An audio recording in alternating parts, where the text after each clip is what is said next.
Tourist ভিসায় Portugal embassy face করা যাবে? প্রশ্ন অনেক আসছে। মাঝখানে কে বা কাহারা যেন একটা পোস্ট দিয়েছে, ট্যুরিস্ট ভিসায় পর্তুগাল এম্বাসি ফেস করা যাবে না। কথাটা মানে পুরোটাই ভুয়া কথা, মিথ্যা কথা। অলরেডি অনেক লোক আমাদের যারা পরিচিত ডাবল এন্ট্রি করতে চেয়েছিল, তাদের অনেক প্রায় 50 থেকে 55 জন লোক ভিসা করে অলরেডি এম্বাসি ফেস করে ফেলেছে। তার মানে তারা কী করে করলো?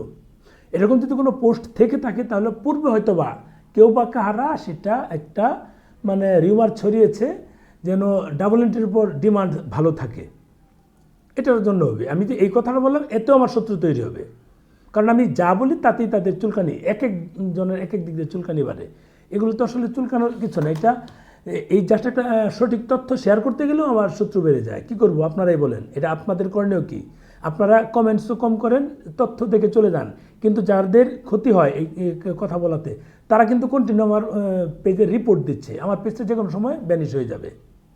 আপনারা যদি পজিটিভ মানে রেসপন্স না করেন, আপনারা যদি কমেন্টস না করেন, পজিটিভ কমেন্টস না করেন, তাহলে কিন্তু সেটা হবে না। যাদের এই তথ্যটা জরুরি তাদের জন্য তো এটা একটা অন্তত কমেন্টস করা দরকার আপনাদের, যারা এই তথ্যটা পেয়ে উপকৃত হলেন। মানে আপনি ডাবল এন্ট্রি ভিসা লাগবে না পর্তুগাল এম্বাসি ফেস করার জন্য। যদি মেডিকেল ভিসায় পর্তুগালের এম্বাসি ফেস করা যেত, তাহলে ট্যুরিস্ট ভিসা কেন যাবে না? ট্যুরিস্ট ভিসা সমস্ত কাজই করা যাবে, ওদের অনেক পয়েন্ট উল্লেখ করা আছে। এখন যদি এই এম্বাসির কোনো লোক, পর্তুগাল এম্বাসির কোনো লোকজন কে যদি এখানকার যারা আছে তারা যদি কিছু টাকা খাইয়ে যদি এরকম কিছু বলে থাকে, আপনারা তাদের সাথে একটু মিউচুয়াল হয়ে যাবেন। যেহেতু টাকাই সবই টাকা। আমাদের বাংলাদেশ, ভারত, পাকিস্তান, শ্রীলঙ্কা, নেপাল, এই তিন দেশের টাকার উপরই সব চলে, তাই না? তাহলে এগুলো কিছু দিয়ে আপনারা ওখানে এটা অ্যারেঞ্জ করে দেবেন।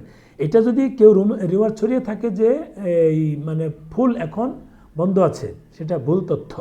এই ভুল তথ্য নিয়ে আপনারা কাজ করবেন না। আমার আপনাদের কাছে অনুরোধ, ট্যুরিস্ট ভিসায় এম্বাসি ফেস করা যাচ্ছে। আপনার আরও অনেক এম্বাসি ট্যুরিস্ট ভিসা ফেস করা যাচ্ছে, শুধু পর্তুগাল এম্বাসি না। পর্তুগাল তো একটা এম্বাসি, এরকম অনেক এম্বাসি আছে। আবার কিছু এম্বাসি আছে সেগুলো ডাবল এন্ট্রি ছাড়া নিচ্ছে না। কিন্তু পর্তুগালে যদি এরকম রিউমার ছড়িয়ে থাকে, আমাদের লোক গিয়ে করলো, তাহলে কী করে করলো? আমাদের যারা ডাবল এন্ট্রির জন্য ট্রাই করছিল, 48টা ফাইল আমি কয়েক জায়গায় দিয়েছিলাম, কিন্তু দীর্ঘ 20 দিনেও ফাইল ওঠেনি। এই লোকগুলো বেশিরভাগই ট্যুরিস্ট ভিসা হয়েছে, তারা এম্বাসি ফেস করতে চলে গিয়েছে। এই হচ্ছে সব। যারা এটা রিউমার ছড়াচ্ছে, আমি জানি না কেন ছড়াচ্ছে, তাদের কী স্বার্থ বা তারা তথ্য সঠিক দেওয়ার জন্যই তারা দিয়েছে, পোস্ট দিয়েছে, হয়তো বা এটা ভুল প্রমাণিত হয়েছে, এমন হতে পারে।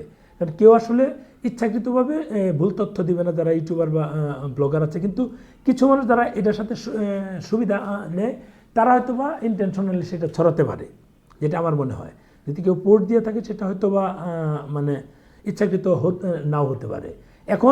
এখন পর্যন্ত, আজকে পর্যন্ত এম্বাসি ফেস করেছে, কোনো প্রবলেম হয়নি।